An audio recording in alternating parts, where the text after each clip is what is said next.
I'm so glad to have everyone joining us today. My name is Lynn Turner, and I'm one of the co-founders of the Anti-Racist Table with my sister Kirsten, who you just met and talked to, as she's letting everybody in.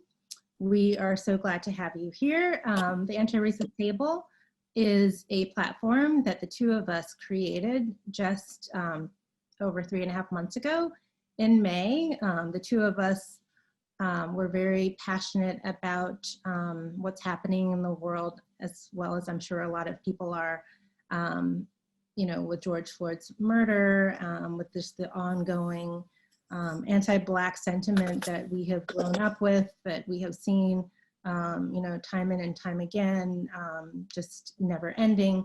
The two of us felt called to, you know, do something to support a change in the world and the way that, you know, folks are interacting with and experiencing Black people. And so the Anti-Racist Table was born. We started our platform with just a challenge, a 30-day challenge, which right now has over 3,000 participants, which we're really excited about. And we incorporate mindfulness practices along with journaling and, you know, African American history, giving you kind of a base understanding of how systemic racism and individual racism has kind of continued to evolve and build up upon itself since for the past 400 years. And we've included the mindfulness practices, and then also kind of just some of the experts like Ibrahim Kendi's work and Robin DiAngelo's work, among others, to kind of help people to start working with shame and blame and guilt and all of those things to kind of keep you away from doing the work. We really are advocating for this to be a daily practice to become anti-racist and to, you know, live and work through this lens of awareness. And so we've created accountability letters that you can download, which you can use for your community, your school, your workplace, to hold people accountable for racist practices that they are doing, and so that you'll know what to look for and what you can advocate for. Those are free on our website. You can download those. We now have a new ebook that goes along with our challenge that we just released that is kind of all of our mindfulness and communication practices within our challenge. We've created that so you can download that and have access, easy access to all of those resources. And we have conversations around the table because there's so many experts that we want to amplify their voices. We want you to get to know, and we want to get to know better, that really are doing this work, that are our allies, that actually are our co-conspirators with this work. And so we have several of these free events. This today, we're very excited to be bringing a wonderful expert today, Julie Lythcott-Haims, and my sister will introduce her very soon. But before we get started with our introduction with Julie, we would like to kind of show our respect for the land that we are living on, just in this kind of sentiment that we hope everyone will kind of take upon themselves as important work to be critical of everything around us and think about, you know, who was here before we were here, and just kind of pay respect to that. So we would like to start with that. Land acknowledgement. And so today we are coming, let me see if I can get the right slide on here. My goodness, so sorry.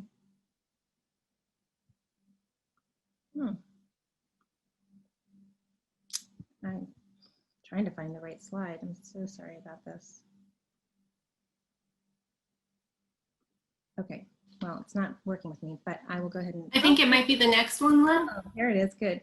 Okay, so I would just like to let you know too that I am sharing this land acknowledgement that is inspired by Ruth King. She's a African-American mindfulness practitioner, and this land acknowledgement is inspired by her.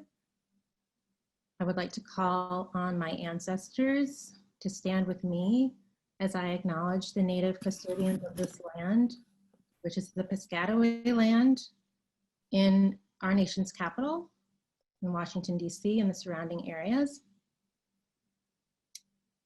I would like to acknowledge those people that are named, unnamed, known, unknown, past and present. We honor all traditions and traditional custodians of this region. We recognize their continued connection with this land, to the water, and the community. We pay our respect to the earth, whose generous resources sustain us. And we pay respect to the enslaved African people of this land who were brought, who were held and sold here, and all of their descendants. And all of the people in the world in captivity, we pay respect to their spiritual labor, and we pay respect to our ancestors whose unwise relationship to race and racism we have inherited. We pay respect to our teachers and our elders, past and present, and emerging, and to the young people who teach us now today. We honor this gathering, everyone here, especially Julie Lythcott-Haims for taking time and her energy to be with us today and share her wisdom with us. May we recognize that we all share an aspiration for liberation to be free, and that each of our liberation is connected to each other's. Ashe.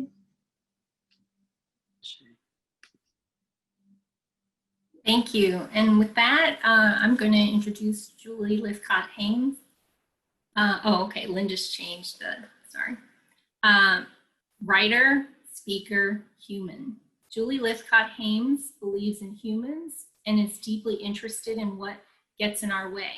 She's the New York Times bestselling author of the Anti-Helicopter Parenting Manifesto, How to Raise an Adult.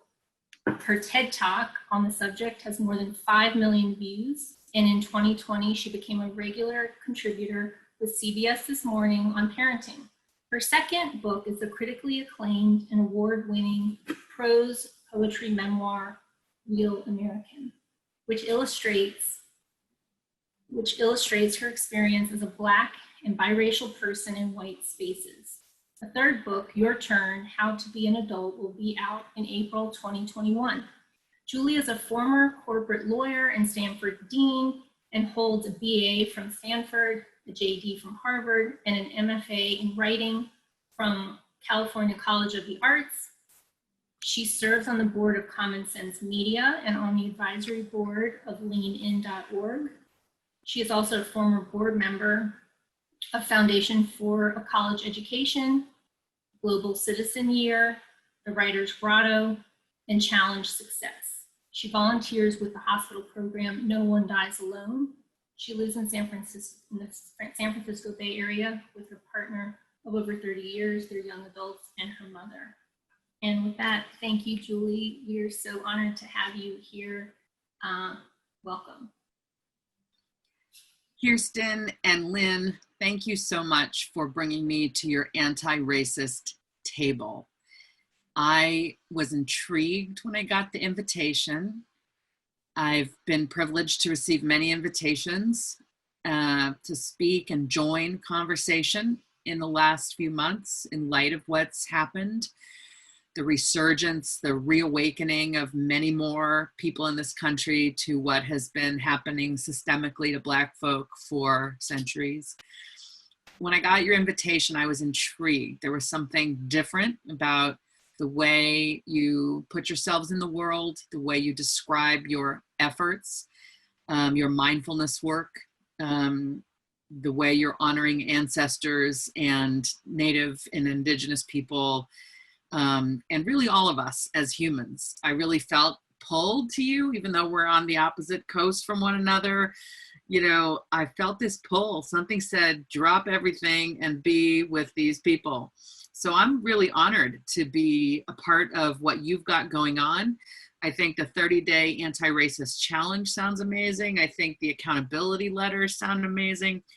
The new ebook you've got sounds amazing. And of course, these live conversations are a wonderful aspect of what you're doing too. So you've really honored me by asking me to join you. I want to acknowledge that I am not in the regular practice of honoring the indigenous people whose land is the land I live on. And I'm gonna make sure that today, I think I know, because I know the names of tribes that I hear spoken about in the San Francisco Bay Area, but I want to know. And I know somebody's just put in the chat a beautiful map that we can all access. I believe it's Wanda, who put a link to the map that we can all go to and find out where we are and on whose land we have built whatever city or municipality has been built. And so I plan, that's a key takeaway. I've only been on this call for 15 minutes and I've already learned, I've been humbled and invited to do more. And so thank you for that, for demonstrating that and urging us, by implication, urging us to be aware of those things. And I'm just even more excited to dive into this conversation with you, really because of how you've just sort of created this container here for us all to have this conversation. I'm seeing in the chat a lot of thank yous and a lot of appreciation from participants. And yeah, so we're all here, and I'm no more of an expert than any of y'all on race, okay? I'm a Black and biracial person. I wrote a memoir, Real American, but this is my personal experience. I am not somebody who's, purports to be a professorial expert on race or the sociological issues or the historical or the psychological or the economic, right? I'm a human who's had an experience that I have investigated and interrogated and tried to put on the page to be of service to others. I think memoir should be an act of service. We shouldn't just publish memoir to, pat ourselves on the back for whatever we've experienced in life. I wrote this memoir to try to be of service to other Black people, other biracial people, people who are Black and brown more broadly, people who have been marginalized more broadly on the basis of some aspect of their identity that is an immutable characteristic like skin color. So I'm here with that vulnerability, humility. I'm here to be open. I'm in a place in my life at age 52 where I try to be aware of the masks of performance that I wear. And I try to make sure I'm pulling those masks down and not needing masks to protect me from you or from the world. I'm not trying to perform the part of Julie Lythcott-Haims. I'm just trying to be a fellow human walking this journey with everybody else. So with that, I'm glad to see so many of you here, and let's have this conversation. Right. Thank you. That was beautiful and moving. And, when Lynn and I talked about framing this conversation, something that really just resonated was the truth-telling that is represented in your memoir, Real American, and sort of the parallels that we see America as a nation needing to go through that kind of truth-telling, that reckoning with the hard, painful truths, with anger, with hatred, with anti-Blackness. That's in your book. That's really at the heart of it. And so going through all of that to get to a point of healing where we can be better and collectively caring for humanity and for each other and moving this direction, the country in a more holistic and equitable way. And so with that, we really wanted to talk to you about, your journey and what that path has been, and what does truth-telling mean to you? Right. Yeah, exactly. Yeah. And just, seeking the truth and unlearning what you've learned, just the story of growth and self-development, you know, coming from a place in your memoir where, you know, you said, I hate being Black. You know, I was afraid of Black people. You know, I tried to see myself as valued based on what white people valued. Like, to go from that place of just, you know, uncomfortableness in your own skin and kind of rejection because you want to fit in, you know, which is what we all feel. You know, everybody wants to belong, everybody wants to fit in.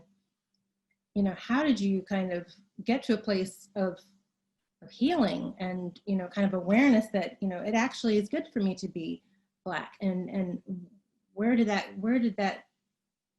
happen? You know, what got you to that place? Because we feel like that's a critical piece for people to understand, even white people who are kind of on this race of awakening journey of themselves, that they're feeling ashamed, they're feeling hurt, they're feeling, you know, kind of head in the sand, like I don't want to associate with this.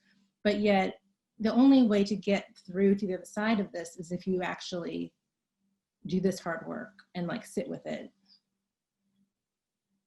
See, I knew this was going to be different.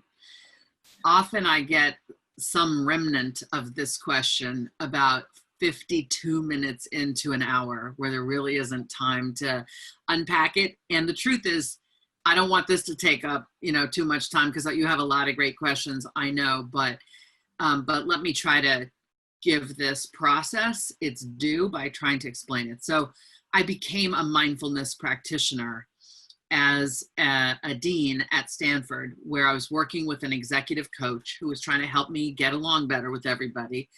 And she taught me mindfulness as a way to understand what was triggering me and what was really leading to behaviors on my part that were kind of too passionate for the workplace, if you will, too emotional, too aggressive, right? Stereotype of Black women.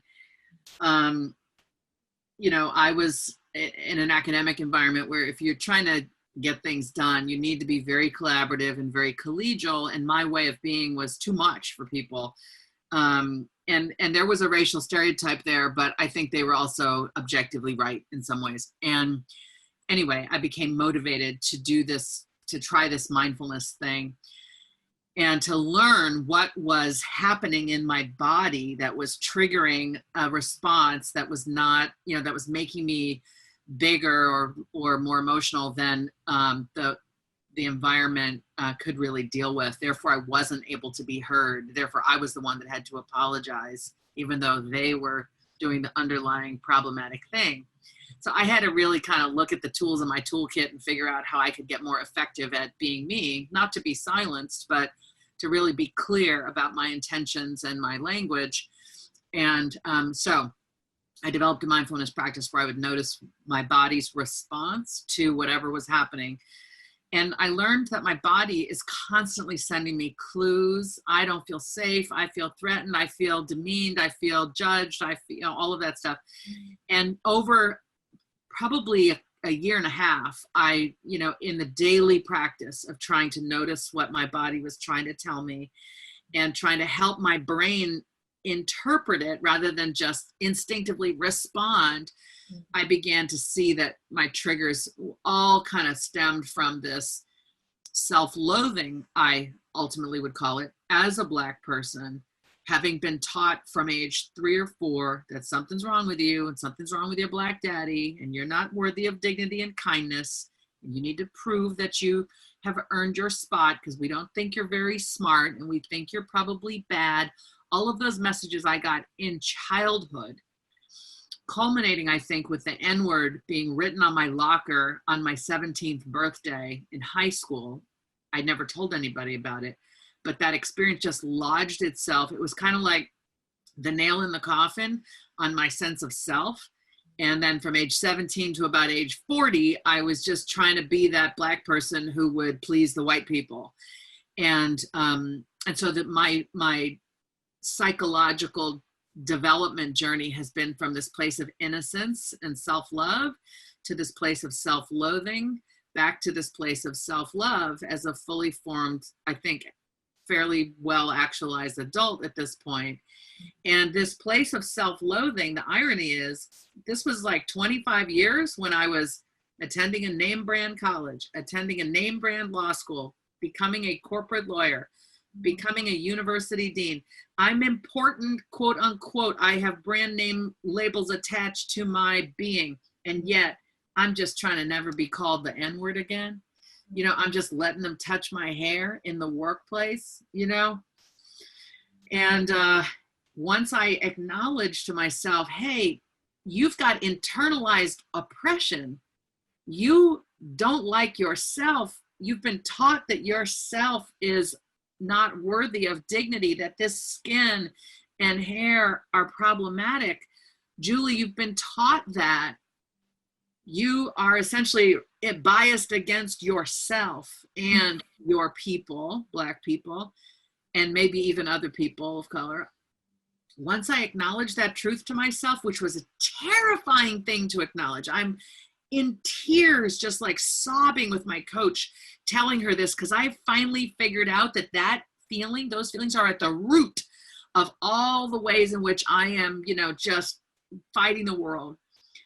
It was the best way I can describe it to you, because it really is a psychological process that's all happening in here. So it's hard to get the right metaphor or visual on what was happening. But this is the way I've described it in two different ways. One is that it was like a vice grip, you know, like a clamp. Racism was clamped on my sense of self, if you will, or on my sense of my spirit. And by acknowledging that it was there, that the vice sort of loosened up. You know, so then I was able to shake free of it. Or it was like a bully that was constantly like around the corner or just right behind me, like always there, like a bully, like just taunting me. And I was always running from it. And when I finally turned around and faced the bully and looked at it and acknowledged it, then it ran away. So I became liberated, literally the next day, liberated from this vice grip or from this bully, because I had dared to speak with shame through tears the words you uttered when you introed this question, which take up, they're an entire chapter in my book, is this page 127, which starts the part of the book called Self-Loathing. Okay, this is an entire chapter that says what I now know to have been true of myself in my childhood and young adulthood. 1, I hated being Black. 2, I was afraid of Black people. 3, I tried to be what white people valued. I was so ashamed when that clarity came to me. I was so ashamed that I felt those ways. But I trusted my coach who had taught me mindfulness, and I knew I was in a safe space with her. And when I said all of that out loud, I could not have known the moment before the relief that would come. By naming it, it went away, and all that left me was replaced with this infusion of self-love. I am not a psychologist. I cannot tell you how it happened, but I swear to you that it happened. And the beautiful thing was the very next day, I walked onto the Stanford campus where I was a dean, where I knew, I knew thousands of people. There are a lot of Black people on the campus, students, faculty, staff, many of whom I knew well, many of whom I had known for years. And it was like every single Black person had gotten a memo that morning saying, would you smile at Julie today? And of course they hadn't gotten any memo. And the best way I can describe it is I could finally see myself and love that self. So I could finally see and love all of the Black people in my life in an authentic, unambiguous way. It was just love. Born of self-acceptance. So I know that's a long story, but I think maybe the folks here who've decided to join this conversation can handle a story like that. So thank you for giving me the opportunity to share it. Yeah, that's beautiful. I mean, and I could just actually visualize as you're telling the story, like, just like your light, your gift, like just like radiating out of you, like finally, like you actually can be that person that you have always been, that has kind of been hidden down, you know, within yourself. But that is just amazing. And that, you know, we want that for everyone to really kind of have that kind of, you know, release of like your gift of your beauty that's inside of you that really has been, you know, pushed it down. Yeah, I mean, and that's the thing is like racism is this giant elephant in the room, that nobody will talk about. And, you know, just feel like it can be a silent teacher. You know, I find even in the classroom that there's a lot of, you know, not wanting to talk about race. And now we're like, no, we need to talk about it. We need to make it normal. We need to, you know, acknowledge differences. We need to love the differences. We need to, you know, make sure that the differences are equalized so that there's no one feeling bad because of one way or the other. And, you know, just as a child, I mean, having a white mother and having a Black father, you know, for you, that silence, I'm sure, spoke volumes when you were with your mother and you could observe how she was, you know, experience the world, and with you and with her, and then with your father. Can you talk a little bit about that and like what those two mixed messages told you? Yeah, so my father was a dark-skinned Black man, 6'2". My mother is, she's still alive, a 5-foot-tall white woman from England, very pale and almost like reddish white skin, you know, from the north of England. So they were a very unlikely pair. They were also 20 years apart. And so my dad was 50 when I was born. My mother was 30. And this was in the 60s, late 60s. I can now say with my adult language, it was like I was A/B testing, the way corporations A/B test this, you know, how software is working or whether a product is liked by customers. I could A/B test racism by walking down the street with my white mother and walking down the street with my Black father. That is to say, I saw looks in the eyes of strangers directed at my father that terrified me.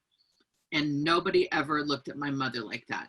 She got some looks that made me a little uncomfortable. I would later be able to label those looks as pity or disdain if she and I were walking together. So this, you know, fuzzy-headed brown child with this white woman, sometimes she got those looks of like, you know, that judgment, like, why does she have a brown child by the hand? But the racist sneer, that sort of curled lip, like the lip of an angry dog, that shows in the face of racists, my father got that stare a lot. I noticed it when I was with him. It was meant to terrify, and it worked on me. As a child, I learned that something's wrong with daddy. You know, we should be afraid. We are not welcome here. I got that message loud and clear. Yeah, I think that hearing your lived experience is sort of what, you know, people who don't live, who aren't Black, who aren't marginalized, don't, I think it's hard to conceptualize on the day-to-day the types of things that happen to Black and brown people. And it's encounters like that that I don't think, you know, in the news, that's not really captured. People are right now captivated or paying attention to the physical violence against Black people with George Floyd and all of those atrocious things. But there is this day-to-day, these things that are happening that impact how we're treated, how we're seen. You talk about in your book with the neighbor, this is when you're older, when your nephew is visiting. And actually, I was going to mention you when you were growing up, and your neighbor who was friendly with your family thought that your dad was the gardener, and just how heart crushing it was for you, because it was something your dad took such pride in, that having that lawn and riding his mower was just like a joyful thing, and how someone could take that and twist it into this other thing. And here you have to go on, you know, continuing to have a relationship with people who would say something like that and think something like that about you and your family.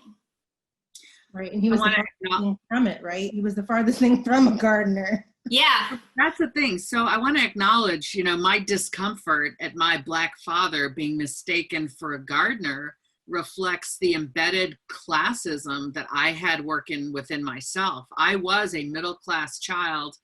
My father was a doctor. My mother was a teacher and was en route to getting a PhD and would become a university professor. You know, we were probably middle class, bumping the edge of upper middle class slightly. And I knew that. You know, my father was one of, my father helped eradicate smallpox from West Africa and was important in public health, was Jimmy Carter's assistant surgeon general, head of public health for the United States. in a much different era. I mean, my father died 25 years ago. I'm glad he's not here to see how we have dismantled the concept of public health that more of us are aware of now in light of COVID-19. So my father was prominent in public health. Jimmy Carter only lasted 4 years as president. So my father lost his position. We left Northern Virginia, DC, and moved to Wisconsin, where these neighbors then, within weeks of us, you know, I mean, we befriended them. They were this nice white family from, you know, they had just moved there too. And we got tight. My dad was tight with the dad. My mom was tight with the mom. I was tight with the daughter. They had some older kids. And it was one of these older kids, the daughter, who was my friend, would tell me months later, you know, oh, when you first moved in, my sister thought your dad was the gardener. And I was just so ashamed, you know, just for all of us, that there was this awkwardness that we were the Black family and that these conversations had to happen. And but I started this response by acknowledging my own classism, right? As an adult, I will tell you, like, there's nothing wrong with being a gardener, right? Everybody's work has dignity.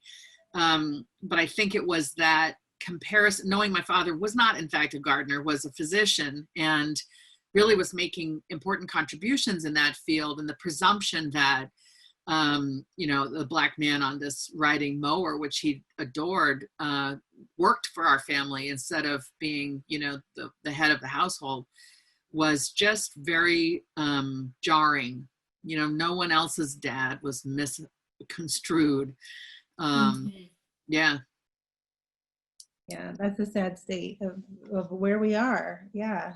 The fact that Black people can't, you know, be seen as educated and as experts in their field and masters in their field. It's like most of the time they have to be, you know, this oppressed, you know, story. Like, and I think that narrative has got to go. You know, we have got to get to a place where we are rewriting those narratives, because the only narrative, you know, it's like this pity for the Black person, and you know, it's been such a hard road for us, and now, you know, but there's all this Black excellence too that we need to recognize. I think that people need to bring, and for young children too, you know, I feel like in the schools, it's just terrible how the Black excellence story is just not in the narrative.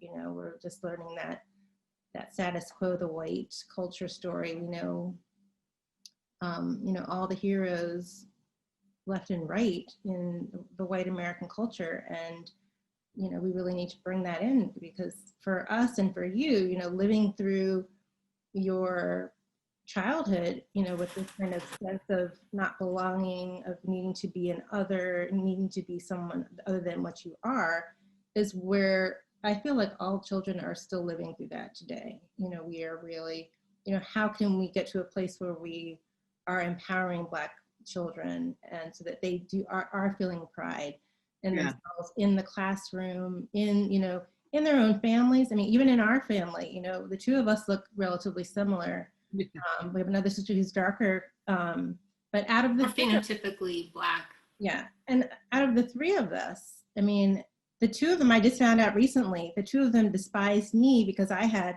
the straightest hair.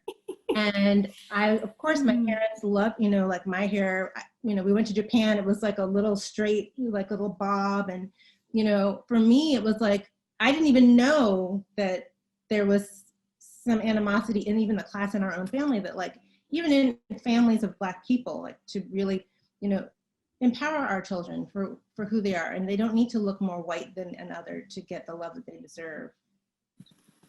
You know, can I just say one thing here? Sorry, is that all right? No. Go ahead. Maybe we'll get to what my children look like at some point. My husband is I was going to say white presenting.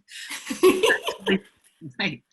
He's white and Jewish, Ashkenazi, Eastern European Jew, white guy. And we have two children, and one resembles me more and one resembles him more. Yeah. And the one that resembles him more has said to me, she's my daughter, you know, please don't think I'm happy to be so light-skinned. She said to me, you know, I've got these beautiful cousins who I admire. They're all older women, beautiful, in every possible sense, and darker, darker than me, some of them. And, to hear my daughter, who many white people think looks white, say, oh, I admire my cousins who are darker. When she first said that to me, I just wept, because the little Black girl inside of me never wanted to have dark skin, only was taught white, white, white, white. All the dolls that were pretty were white. All the books had white characters. I had learned. So when my daughter said this, I found myself thinking, we have done something right. We have done something right, that this child is feeling this way. That felt like a small win. The other thing I wanted to say is, just back to the gardener story. I was recently, as you know, I was recently on the podcast Remarkable People with Guy Kawasaki. If you don't know Guy, he was the chief evangelist at Apple Computer back before everybody knew what Apple was. He's now at Canva. He's been an angel investor in Silicon Valley. Great guy, always has a smile on his face, had me on his podcast. And in his TEDx talk, he tells a story about how there he was, Guy Kawasaki, 50-something, Japanese American, living in a nice house in San Francisco, trimming the bougainvilleas in his yard, his own yard.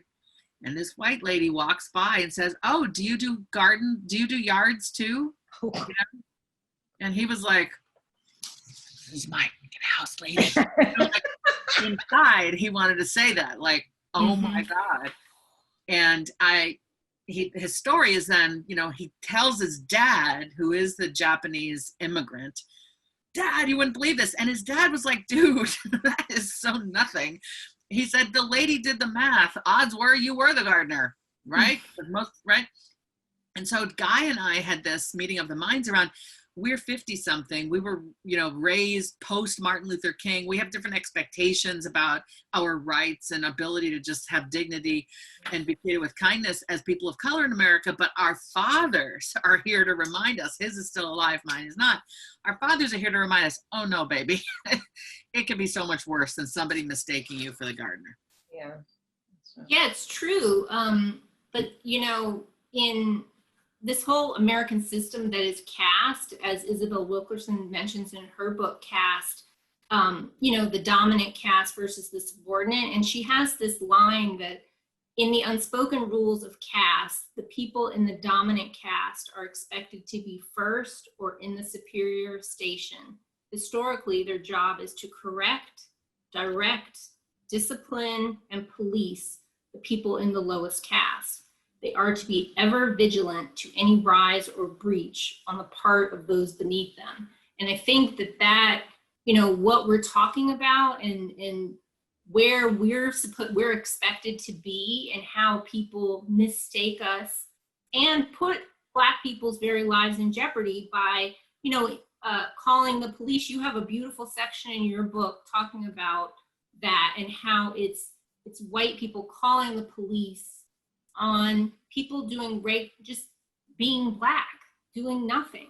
How people, you tell the story of you went to pick up shoes that your nephew left at a friend's house, and the little girl is peeking through the window, and it's like a whole suspicious thing, like, I'm looking at you now, what is there about you that someone has to be fearful of? And there's this beautiful line in your book. In my town. This was in my town of Palo Alto, California.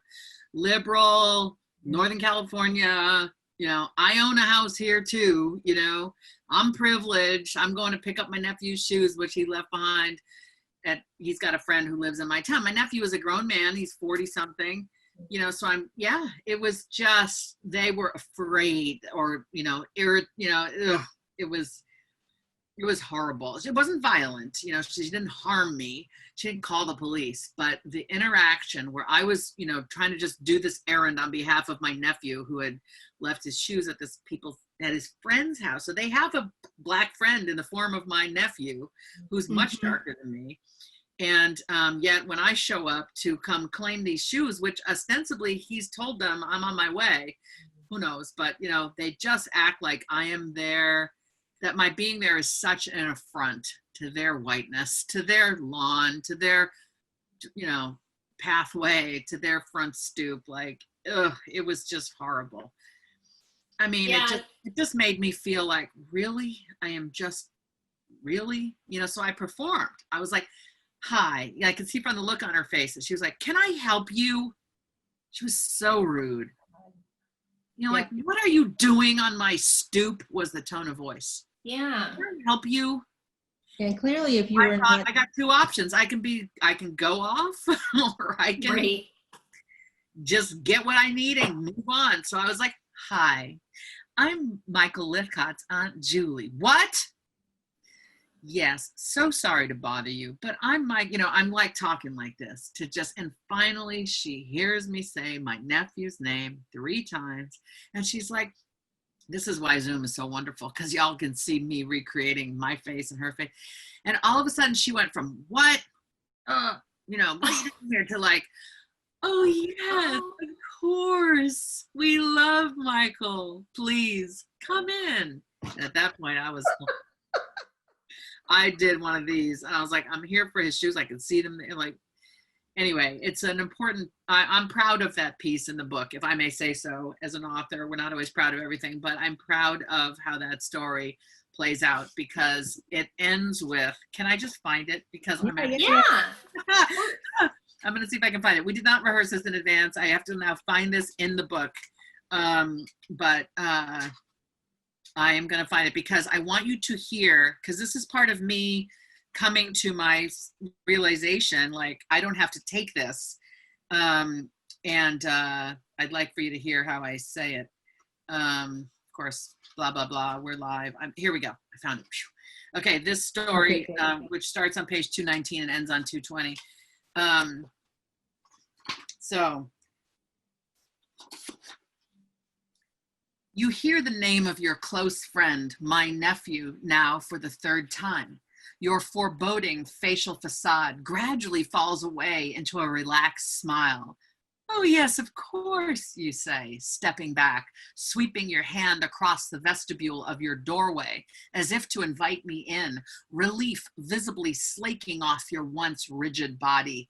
And you point at a pile of shoes where my nephews lie indistinguishable in the heap of shoes belonging to your family. And you make some statements about how you love my nephew, and I plaster a false smile on my face, which you know is false.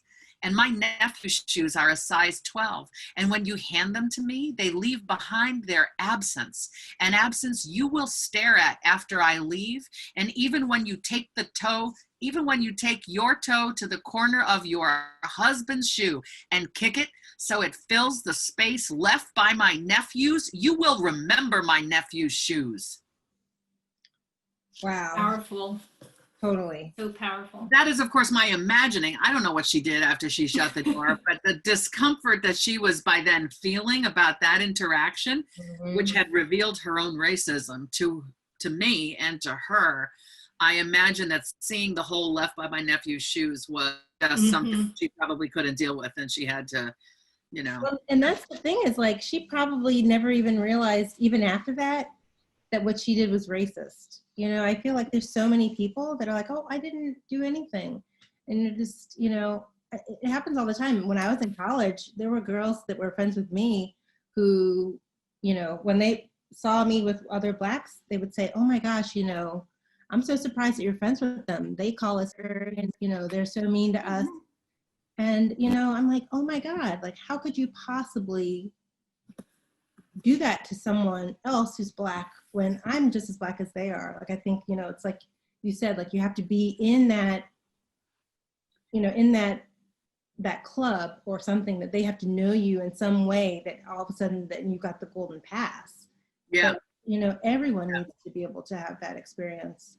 And let's acknowledge, we all have very light skin. There are a lot of Black folk who could be listening to this going, girl, you ain't seen nothing, right, compared to what I've dealt with. Yeah. Let's acknowledge that we have tremendous privilege with our light skin. And yet we've also had these stories and experiences. And in some ways, being closer to the white folks, color-wise, puts us in proximity to their racism, because they may know better than to be you know, when we pass, and I'm not sure any of us necessarily ever passes. I don't know. I know we don't want to pass, but do people consider us not Black? We then hear the white folks saying atrocious things, you know, like, wait a minute, don't say that. Hello, right? So being light has its privileges, but also it comes with a different kind of pain sometimes. For sure, and we definitely echo that and wouldn't want anyone to think that we know that Black people are not monolithic and that we, in the spectrum of privilege, we're definitely in a place where we have more privilege than other Black people, and we own it and respect that.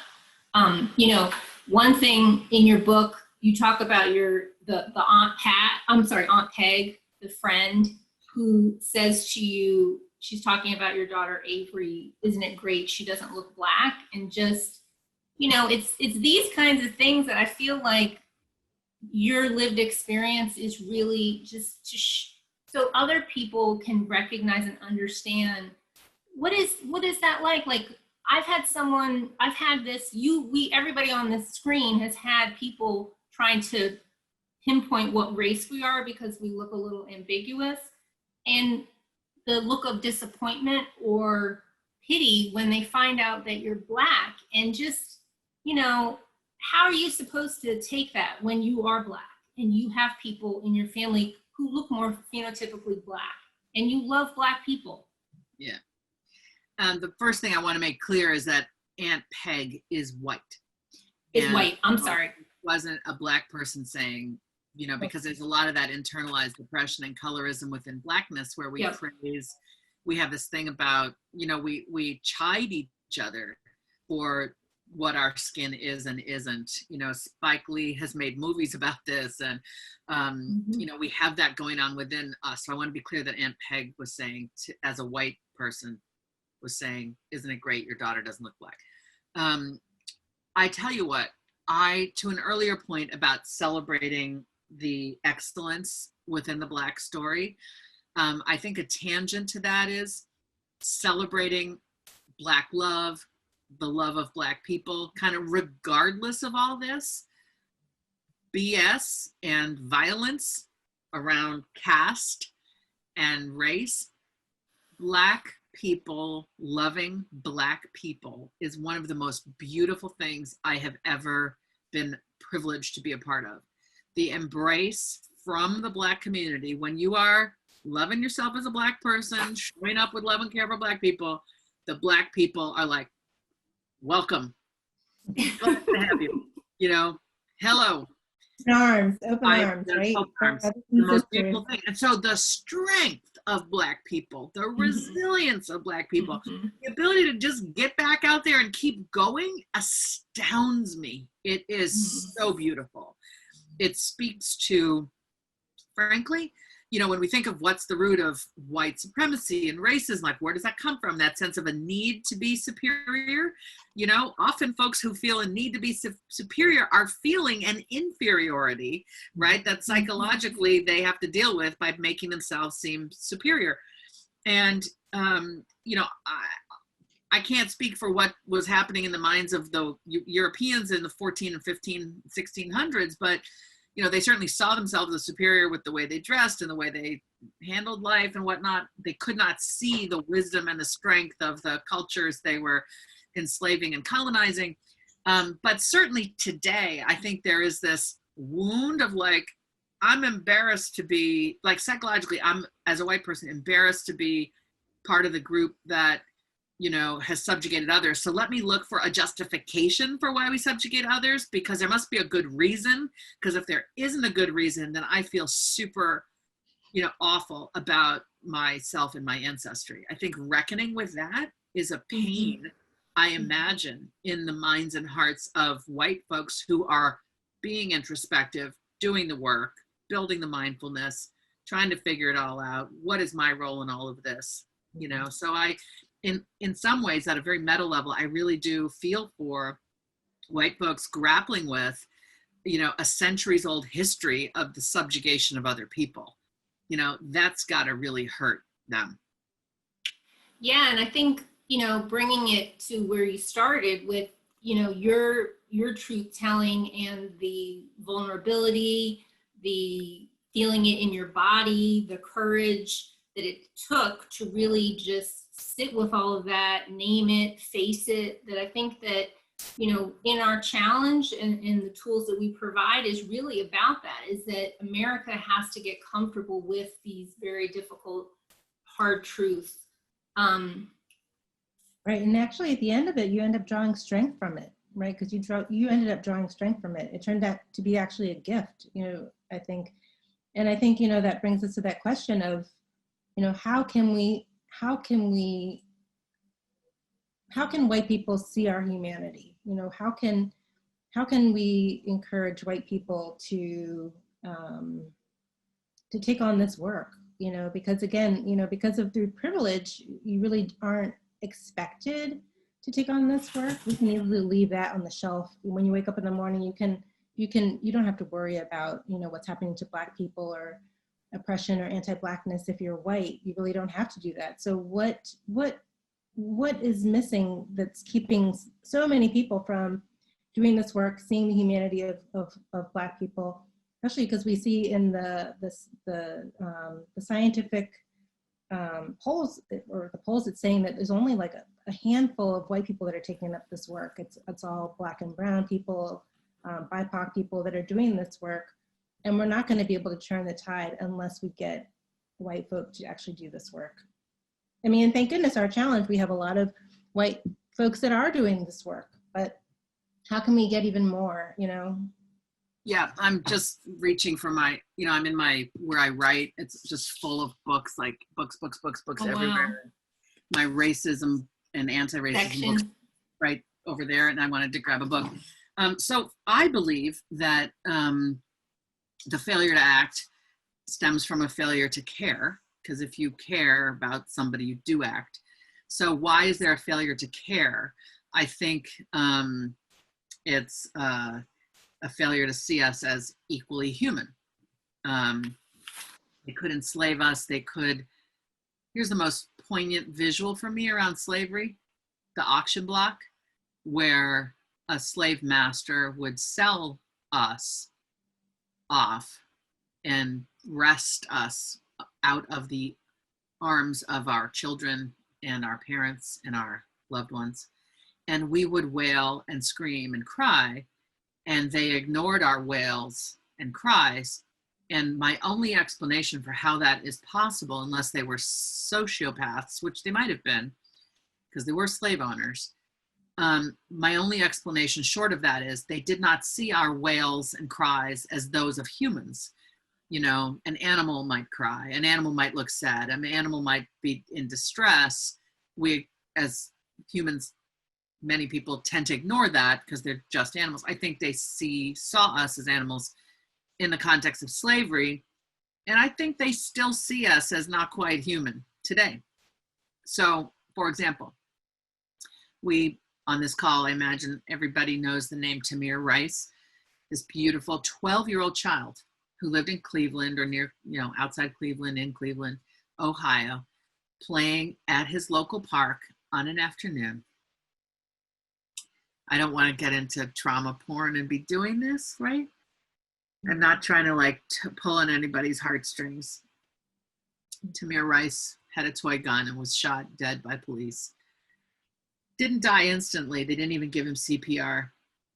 Once they realized this was a child with a toy, they didn't rush to his aid. I mean, and those two police officers have not been indicted. And this happened in 2014. My friend Subodh Chandra is a lawyer in Ohio who represents Tamir Rice's family. Mm-hmm. And my point in going through this traumatic story, he was 12.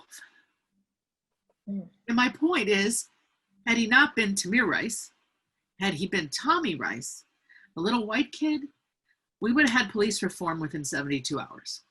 Mm-hmm. All the white people would have said, oh my God, this can't happen. Exactly. The killers would have been locked up. They would still be locked up. Maybe they'd be electrocuted by now. Like, I don't know. The white people would have lost their minds, and rightly so, because children should not be gunned down in parks by police. If they are, those police need to learn their lesson and be incarcerated. Okay, that justice has not come for Tamir Rice. Okay, and someone's saying, you know, my son was 12 in 2014. Okay, so my son is now 21, and he was 12 when Trayvon Martin was killed. So I think they don't see us as humans. So I think the way into this is somehow to get white folks to actually see people of color as equal human beings. For some reason, a number of them don't. I don't know whether that's religion. There are some elements of religious writing that says that God cursed people with dark skin. I mean, maybe some people believe that. I don't know if it's, you know, stories they've heard from their ancestors and their kin. I don't know where it comes from, but it is pervasive. And until they see us as humans, they won't regard our pain as pain worth eradicating. They won't regard our suffering as a struggle that needs to be undertaken. The book that I pulled out was Mickey Kendall's book, Hood Feminism, that I had the honor of getting to review for the Washington Post this past spring. And she writes, it's called Hood Feminism, Notes from the Women That a Movement Forgot. And it's all about the intersection of class and other identities with race, and how the feminist movement tends to be about wealthy white women getting, you know, a spot at the board table. And there are so many millions of women who don't have food, whose best work option is sex work, who can't house their children. You know, there's just a whole different layer of life being lived that the traditional feminists don't seem to appreciate. So she wrote this book. And why I'm bringing it up is in it, to the point of this question, she cites some recent studies, one out of Georgetown, that show that white women in a college context, when given a scenario of a Black woman student being sexually assaulted, white women do not feel the need to come to their aid, because there's something like, they don't seem to need my help, or I don't feel, you know. So they're not even woman to woman in a sexual assault context seeing we're the same, we're women, we're being abused. We saw this with the Hunger Games. The character Rue was described in the printed page in the book as brown skin. Everyone loved Rue. The Hunger Games was a popular book. Then it became a movie. And then a Black actor was cast to play Rue and was on screen as Rue, and white people took to Twitter to say, why did they make her Black? You know, I'm not even sad when she dies, you know? Like, wow. And I was crying when she died. I was like in tears. Yeah, but there were white folks saying, because it's a Black actress, I don't feel anything. That's the point. They do not see us as human, or they actually actively desire our demise, you know? So that's the root. That's what we've got to undo. And to me, that's about interpersonal interactions. You meet someone, you get to know them, you see that they're human just like you. You know, it's a lot of work. It takes white allies to kind of, you know, help the people who are white but not allies, you know, start to understand a little bit more. I'm not saying we should all kowtow and like go make friends with the racists, but I do think that all of this separation that we have does breed, you know, this just is a breeding ground for this intolerance they already have toward us. So in your article, yeah. Oh, the questions. I was going to say in your article, I shudder. You quoted this Georgetown Law Center study, Black girls seem older than white girls of the same age and needed less nurturing, protection, support, and comfort than white girls. So yeah, it's a lot of work out there for us to do. And we're at the 3 o'clock hour, or noon for you. We wanted to give you an opportunity to talk about your new book, and we encourage everybody to get these and watch Julie's TED Talk and listen to all her other talks, interviews. Thank you. Kirsten and Lynn, thank you so much for having me. I'm sorry we went a little long. Everybody who's watching, thank you for making us a part of your Thursday afternoon. We're all grateful, I know. Let me just do a quick screen share so folks can know how to, if you could enable screen share for me. Oh, let me do that. I'm going to share a slide that shows how some of you have been asking in the chat how to follow me. It's just a quick slide that shows, okay. All panelists who can start to screen share, advanced sharing options. Okay, there we go. So this is my follow-up stay connected with me slide. Just check it out. You can screenshot this with your phone. You can screenshot it on your laptop or tablet. There's my website. It's myname.com. These are my social handles. They're all J. Lythcott-Haims, whether it's Facebook, Twitter, or Instagram. And here at the bottom is the title of my next book, Your Turn, How to Be an Adult. I'm going to stop screen sharing right now and come back to you and show you that book. It looks like this. It's still being, this is a fake book. This is just a real cover on a fake book. One of my old other books. It's going to be much thicker than this, actually. It's a compassionate beckoning into adulthood for 18 to 34-year-olds struggling with the concept of adulting. And it's like, yep, I know it's terrifying and you gotta, so I'm here and I care about you. So come on, you can do it. It's for young adults, not about them. It's not a critique of them. It is a compassionate beckoning to them. It's like me sitting there, having coffee with them, listening well and giving, I hope, some good advice. And I've got a lot of other good people in there giving advice. So it comes out April 6th, 2021. You can pre-order it.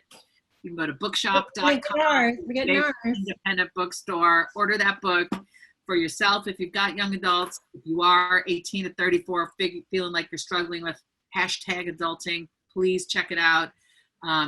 Really excited about that book. Yeah, awesome. Sounds wonderful and very much needed. I think you said it's sort of for people who maybe made it through being helicopter parented out there now in the world who need a little help. So thank you again to Julie so much. Thank you for everyone who joined us. We will have this available on a link once we get the recording. So thank you again for joining us. Thanks everyone. Be well. Have a great rest of your day. Bye. Thanks so much. Bye-bye. We can, how'd you kick everybody? How do you kick everybody off? Y'all are so cute. Yeah, we're still new with Zoom. We're still figuring this out.